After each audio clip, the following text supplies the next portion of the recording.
And I wrote NBA fan fiction, primarily joke stories. Like there was one like about Paul Pierce being a vampire. There was one about Chuck Hayes getting lost in like the deserts of Texas and getting Oh my accosted God. by like a gang of robbers led by Matt Barnes.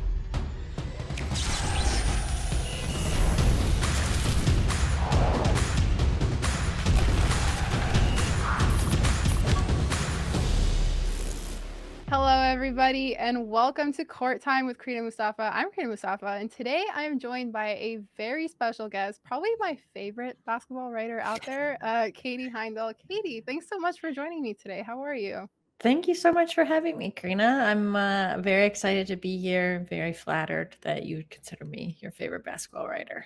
No, it's true. Like, I was even just telling my producers before the show, I'm like, Katie has a way with words that I will never have. Like, I tear up at her writing. And so I'm very, very excited to have you on today. Thank you so much. So Katie is a writer at Dime and recently joined Gaming Society, also the creator of the Basketball Feelings podcast and newsletter. You freelance at many places, you cover the Raptors, I feel like you do so much. And I feel like I've admired your work for so long, but I don't know how you like got into basketball. So that's kind of my first question is how did you get into this space? How did you start your career? Yeah, kind of accidentally, to be totally honest with you. I've always written, like I've always been a writer since I was a little kid, but I've always had, full-time jobs kind of in like a wide range of industries, whether that's in the media space. I worked in publishing for a little while. I've worked in the arts, in events, like kind of all over the place. But also like my writing, I've always been a basketball fan. I wrote into the Toronto Star contest to name the Toronto Raptors when I was in grade school. So I remember like how exciting it was to get a team like that, like right from the start, and to feel like you were part of something right from the start. I don't know why it didn't like click for me to connect these two things I loved, basketball and writing, until later. I mean, I feel like probably just like life and work and, the kind of natural trajectory that things take. When I first entered the space, kind of the sports media landscape, I think I did it in a little bit of a joking way. I wrote for a site called The Classical, which David Roth, who now works at Defector, but previously Deadspin, started. And I wrote NBA fan fiction, primarily joke stories. Like there was one like about Paul Pierce being a vampire. There was one about Chuck Hayes getting lost in like the deserts of Texas and getting Oh my accosted God. by like a gang of robbers led by Matt Barnes. And I remember it felt like in like creative writing and kind of jokingly writing about basketball felt like a way to get into writing as a woman in the space that wasn't, like you, even if at that point I was still like quite new to it, you could still look around and see how critical most basketball fans, but like sports fans are about writing and coverage, but like doubly so, I think, if you're a woman entering the space. So retrospectively, I think that was probably the reason for it, like maybe not taking it as quote seriously. But the more I wrote about it, the more I found like, you know what? I don't want to lose the creative writing aspect of it in terms Mhm. of, how I write, because that's just where I'm most comfortable. Whether that's like, you want to call it like literary writing or whatever that approach would be.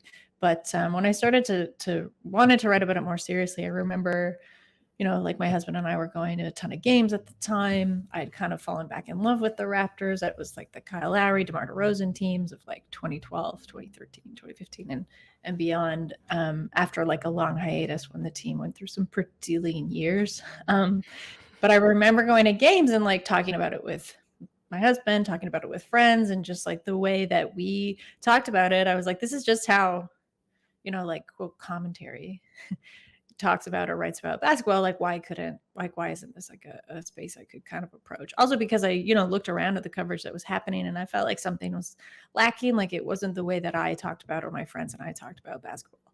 So I approached Blake Murphy, who at the time was the editor-in-chief of Raptors Republic. Great site. Got a lot of Will started there, Vivek started there. And I remember being pretty nervous at the time and just like, oh, all right. Like, I don't even remember what my first story was, but I remember just like agonizing over, especially like the numbers, like going over stats like 2-3 Mhm. times, like way more probably than like like a dude would have, because it's like whatever, like it doesn't matter, like stats are changeable. But I think at that time I just felt like if someone's going to pin me on something, it will be the numbers. Mhm. So I wrote it, like left it, and like I think now it's funny to think about how much time I spent. Like was just like, yeah, we want writers, and even now it's like I think like Louis Zatzman's the editor in chief there is doing a wonderful job, but they need more women in that space always. So I just found like there was always something to write about, to talk about. It was great to be part of like a staff in that way. And then the more I wrote about basketball, I think the way that I was most comfortable, because I think at first I was perhaps trying to emulate something that I read or I saw, or I thought like this is the way you have to approach it. The more I got away from that and got back to my own voice, the more I found that kind of other outlets and other places and doors opened up for me. Just kind of being true to myself and the way that I wanted to write about it. And again, like acknowledging where the gaps were and seeing how I could fit them. In general, like I would not say it's what I thought would become, like full-time job. Like that is now what I do. Granted, like when I decided to make it the jump, it was probably the worst possible timing because it was a month before the pandemic hit.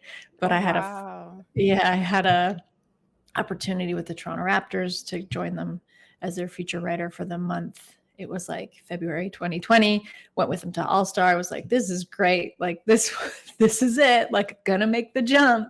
And then a month later, everything shut down. But I found like it was a good time for me because as the kind of stories that I write aren't necessarily tied to in-game action or kind of in-game beats. It's more of the overarching sort of themes of a season, or kind of like the culture of what's going on around the NBA or the WNBA. And everybody was stuck at home, so I found like at that time I did some of my biggest kind of profiles, interviews, because everybody was like reaching out and being like, do you want to talk to Stan Van Gundy? Do you want to talk to Becky Hammond? Do you want to talk to like this player, that player? Because everybody was just losing their minds and so bored. So again, it's one of these things where it's not where I thought it was, where I would go or where I would end up, but just through kind of consistent work and sort of persistently reminding, which I'm sure we'll get into, but like persistently reminding myself of like the way I wanted to approach it and what my own voice was, I've just found I've been able to, just like do this full time, which honestly still feels like a big shock to me.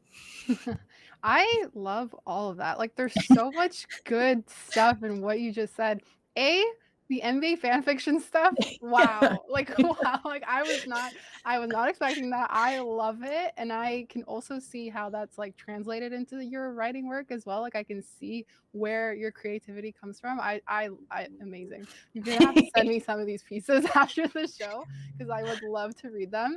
But I also love about what you said about, like being a woman in this space and like Mhm. seeing that kind of gap in coverage. Cause I feel like, I don't know, maybe it's more obvious to us. Like we see those gaps. You're like, hey, like this is not how I talk about basketball with my friends. And like that seems something that could be obvious, but isn't a lot, especially Mhm. like when you're thinking about like audiences. So I guess like my next question is like, what has your experience been like as a woman as you've gone through your career and gone through these spaces?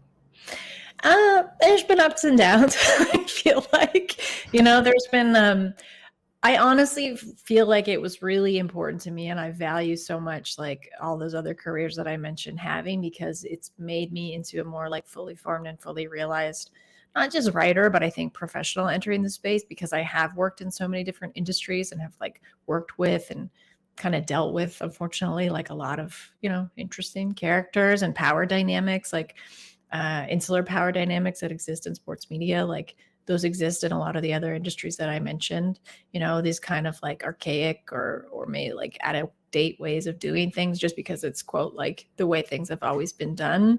So I felt like maybe a lot of the shocks that might have, if I hadn't had those things, they would have seemed a little bit more jarring or even daunting coming into the media space. I mean, for me, I'm trying to think of how to approach this. It's like I come into that space, whether that's like covering a game, prepping for an interview, doing an interview, traveling for a story.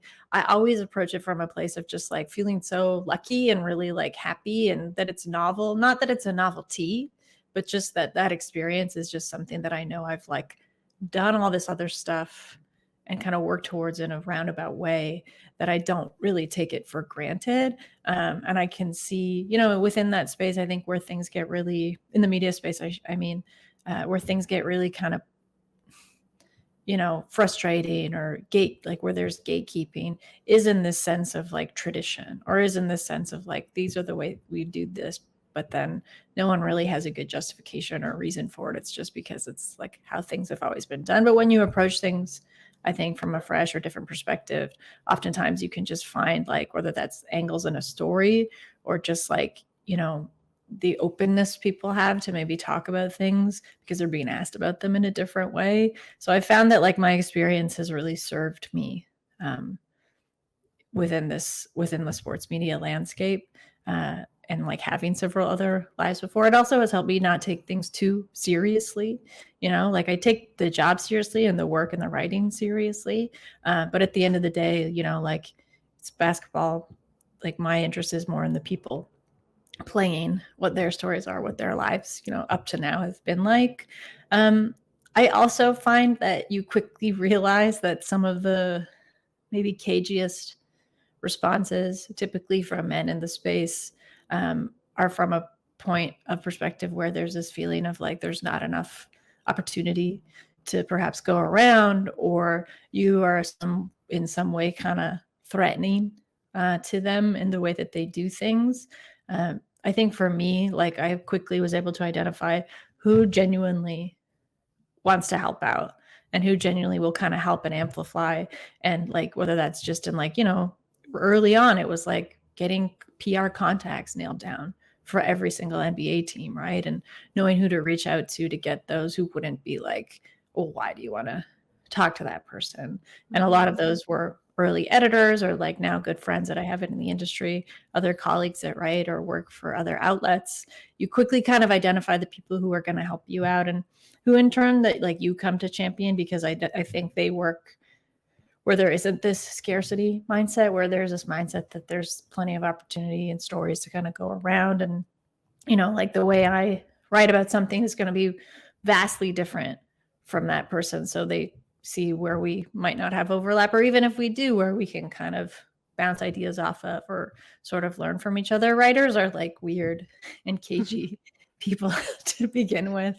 And I will say like sports media can also be kind of weird and cagey in that I found like right away my biggest asset was that I could just like talk to anybody. Whereas I think a lot of people, again, I think that also comes from the experience that I've had like in other industries, but a lot of people don't like talking. I like love talking to people. So if like that's that gives me a leg up, then I'll take it. But I think generally I will say like most of my experience have been positive because I've learned to walk away or kind of leave the things alone that are just going to be persistently annoying, or the people that are going to be kind of like persistently annoying or unhelpful. And I think that's probably been the most important thing, to just identify like who your actual like, yes, I've made friends, but I mean like who your actual supporters are going to be, who Yeah, like wants who your you, allies are. yeah, who wants to see you in the space, who wants to see you kind of thrive. And it's just like anywhere, I think, in life, like you get a good read for people of like who means what they say and who might like say something to your face and go around and not kind of act that way. So I think it's just like anywhere else, like trust your gut, trust your instincts, and let people's actions kind of speak for them. Yeah, a lot of what you said does resonate with me, especially I'm very, very early in my career. Like I'm not even out of school yet, and that's something that I'm like trying to learn. Especially like I like what you said about the traditional stuff because I feel like that really hits home for me where I've moved. I used to write a lot and now I've moved into more of like the video content Yeah. and that kind of space. And I feel like in some places there's been a barrier with me trying to get like access or like more opportunities to like talk to people, talk to players, talk to editors, like all these different things. So I like what you said about like finding you're different than what somebody else might approach something in a way, and it's definitely something that I'm learning to navigate as I'm like more in the video content hemisphere of sport media. And yeah, no, I like everything that you said. I just feel like I could just sit here and listen to you talk like all day. I was like, wow, yeah, like everything she's saying, like I can totally relate to that. So I really appreciate your perspective. Moving on, How have you developed your craft as a writer? Because at the top of the show, I did say you are my favorite writer. So I would like to learn from you. What has been your best like practices or inspirations as you've like improved with every piece that you've written? Yeah.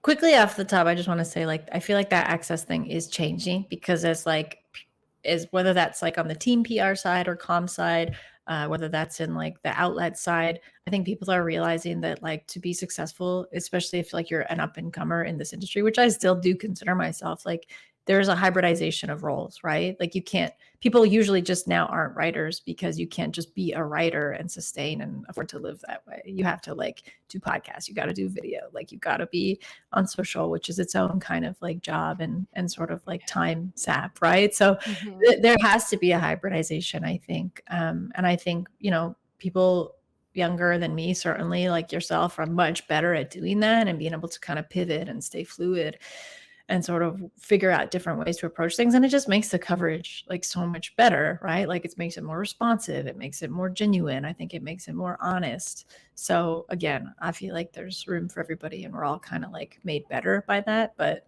to your question, I think for me, it's been the recognition, maybe stubbornly, that especially on the days where I don't really feel like writing, that like anything, you're only as good as the time that you put into it. You do get better. Like it is reps, it is practice. Like it sounds so like trite and just like what you've heard a million times before. But I think for me specifically, that's been in basketball feelings. You know, I was thinking about this when you sent questions over. I was like, you know what, basketball feelings is actually something like I started that very selfishly, pretty much for myself, because while I found I was having great success and, you know, writing for a lot of different outlets, as you mentioned, and I love the variation of being able to be a freelancer and kind of like hone my voice for a certain outlet and certain coverage. And that's like one thing I really do not take for granted. I still was missing that really more like literary or kind of I don't even know how you describe basketball feeling sometimes, honestly. Just like really breaking things down to their like most like nuanced parts, maybe Mhm. annoyingly so sometimes. But I didn't really have a space to do that, and I didn't want to lose that. So that's why I started it, you know, to be able to just write that way and write kind of for myself. And honestly, still shocked that as many people read it as they do, and it's grown in the way that it has. But since I started it, I do it one newsletter a week. You know, there have been times when I've done more, but you know, that one newsletter a week I haven't missed, whether I've been exhausted or traveling or sick, you know, like I just kind of pushed myself to do it. It might not always be the best writing as a result, but you know, just like sitting down to do that every day, or not every day, rather every week, um, has really helped me be able to just like stay consistent in my writing. Every day I do usually write. Like sometimes that's just on like the notes app on my phone. I find like in transit, whether that's to or from games or just like running errands like around the city. I'll just jot things down. I also love writing like long form, you know, just with like whatever notebook I've kind of got on the go. Especially I find if I have like writer's block to just sit down and write, it slows my brain down. You can type super fast, but like you can only I can only write by hand, like at a certain speed. So it helps me kind of translate my thoughts if I'm really stuck on a story. That's usually what I'll do to turn to. So I've kind of developed maybe little tricks and exercises for myself as a writer to be able to just do it and like stay good. And I think like anything, you recognize when you're maybe stagnating a little bit. So that's usually when I'll turn to whether other writers, not necessarily in the sports media landscape, sometimes yes, or just like other writers I love and that really challenge me.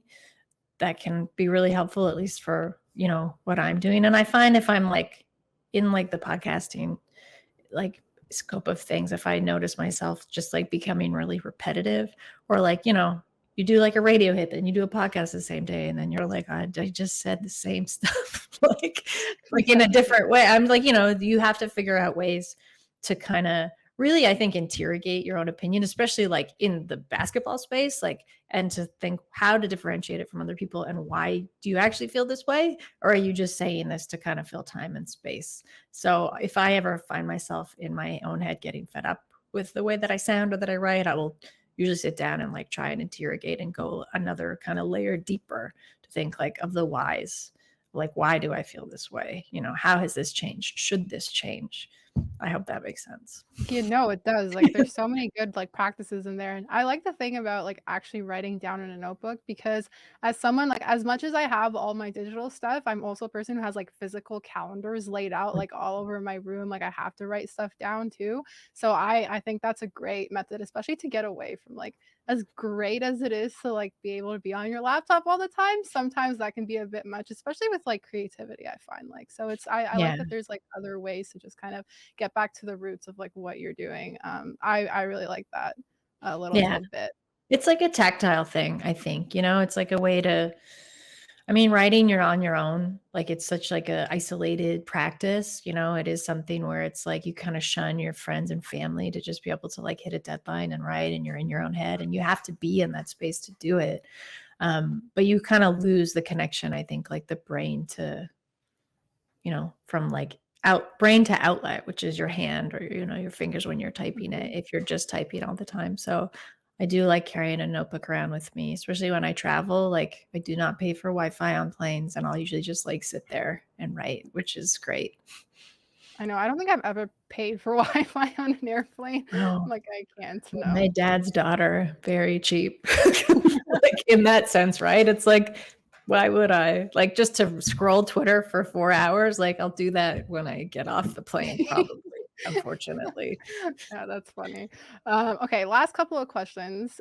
You kind of touched on this a little bit earlier that you like the human aspect of like talking to people and writing about basketball in that sense, and you've gotten to write a lot of really great features on a lot of really great people in basketball. So I wanted to ask you, like, how important is that storytelling aspect and like kind of getting outside like the stats and numbers and like maybe boiling down more to who these people are, what passions do they have like outside of basketball as well? Yeah. I think it's really important, especially just like, in the length of a season. You have your kind of like main characters, and they sort of like make themselves clear to you pretty quickly. And that, I mean, like, those are the people that pretty much like everybody is talking about, whether that's like Joel Embiid, Nikola Jokic. Usually it's centered around like MVP candidacy, titles, stuff like that. So what I was saying kind of earlier about like interrogating my own opinions, I feel like I will then kind of interrogate and try and go a little bit deeper and think like, well, who are the people who are actually like holding these people up? Like, who are whether that's like the six man on a team, whether that's just like your kind of like mercenary player on a roster, maybe like a veteran who's like become a real anchor or like a surprising kind of contributor for a team. I always like those sort of like unsung stories a little bit better. I think it's the same way where I love like an underdog championship story more than I like the like team that's just like phenomenal off the bat. Like, this is much less interesting to me Yeah. personally.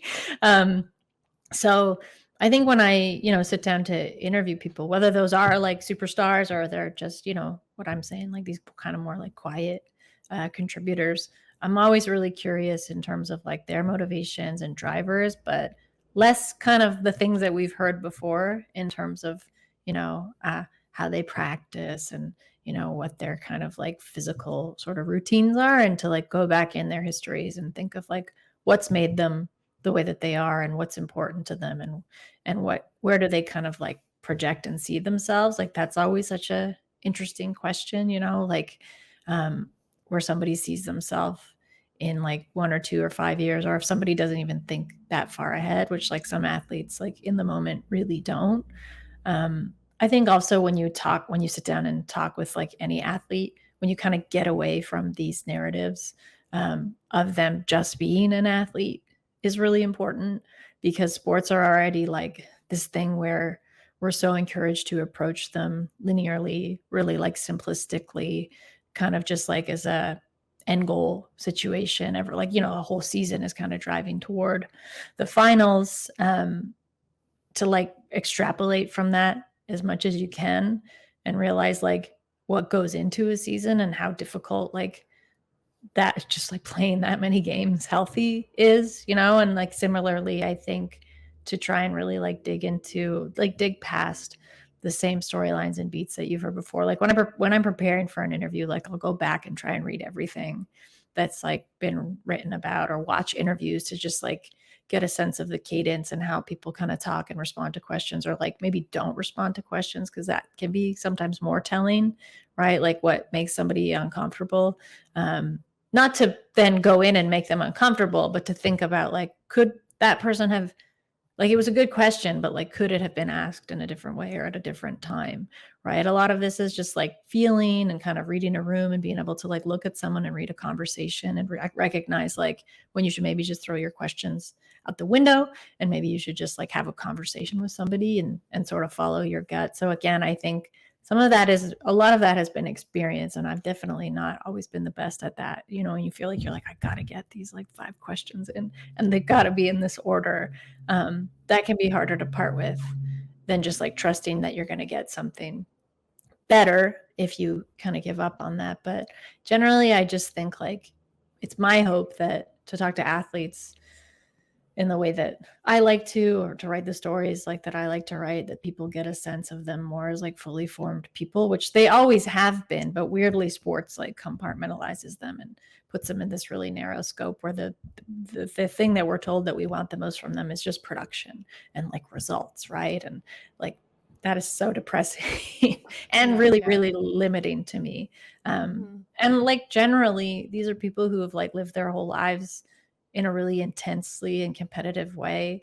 And that's really interesting to me, just in terms of like human drive and what gets them like up each morning. And, especially if you're like, I'm writing a big feature on TJ McConnell, and, I was talking to him recently, and people that have, old teammates and people that have worked with him, and all they say is like how relentlessly positive he is. But to me, the bigger question there is like, they're like, he's positive every day, no matter what.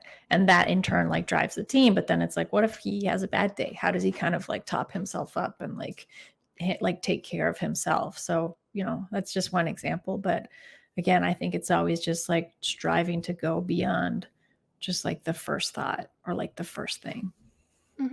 For sure. And like for me, like I've been getting more into like college basketball as well recently, and like more Mhm. of not even just like on the basketball side, but just like from that storytelling aspect, like Haley Jones, who plays for Stanford and she's like projected to be like the number one WNBA draft pick. I've like listened to her podcast. She has a podcast with the Players Tribune, and I feel like hearing her perspective as a college student athlete and like talking to other student athletes, you kind of get like a better sense of like how much they're juggling and what their mindset is kind of like. And I feel like Yeah. that better helps me understand them as a basketball player. And then as they move on to like the professional league and how they kind of approach things. And I feel like that helps a lot with understanding who these people are outside of their sport. Oh yeah, absolutely. Just like the amount of like for college athletes now, like it's kind of wild, especially the ones who like really make it a point. I find this with women honestly more, but the ones who really make it a point to just like, they're like, no, I really value my time at school as well, and I'm trying to like strive to be the best kind of athlete as I can and get the most out of it. Because I think with women, even if they want to become like go into like a league like the W, and become a professional in that sense, there's always this lingering feeling of like, well, this isn't going to necessarily last that long. I'm not going to make as much money. I have to be kind of career and future oriented and like live in different like timelines almost, right? More than I would say like a top male recruit, right? Who's like looking to make it in the NBA, which sucks, but is a reality. And I find it's just like the maturation of thought that a lot of like young women have, and like young college like women athletes have, is like so flooring and just astounding to me. Because when I was their age, I was a mess, and I was like not thinking about things on like that many, kind of planes, but they have to. Yeah, no, totally agree. And thank you so much for your time today, Katie. Like this was a blast. I wish I could talk to you forever, but my producers are in my ear They're saying, like, "Let's it's go, let's go." shut her But up. last thing, just plug where people can find you and anything you're working on. Yeah. Well, as you mentioned, Basketball Feelings, that's at basketballfeelings.com. There's a newsletter and a podcast. I'm a contributing writer at Dime. So that's Dime at Uprocks. I will say, let's see, the last biggest things I wrote, which I'm still very proud of, I wrote about the dunk contest for the New York Times Magazine. You can still find that online. Or you can probably ask my dad. He's got a million copies of the magazine to spare you one if you like. I also write at Gaming Society, as you mentioned. I write there about 2 days a week, kind of just on more of like the weekly beats of the league right now. Otherwise, a wide variety of places, but you can find me on Twitter at whatevs, WTEVS, and that's where we're always plugging our stuff, aren't we? Yeah. Yeah. Yeah, Yeah. that's pretty much how it is. But yeah, no, I will have everything linked to where you can find Katie and her work below. Katie, thank you again for joining me. This was so awesome. And thanks, Yeah. guys, for tuning in to Court Time. We'll see you next week.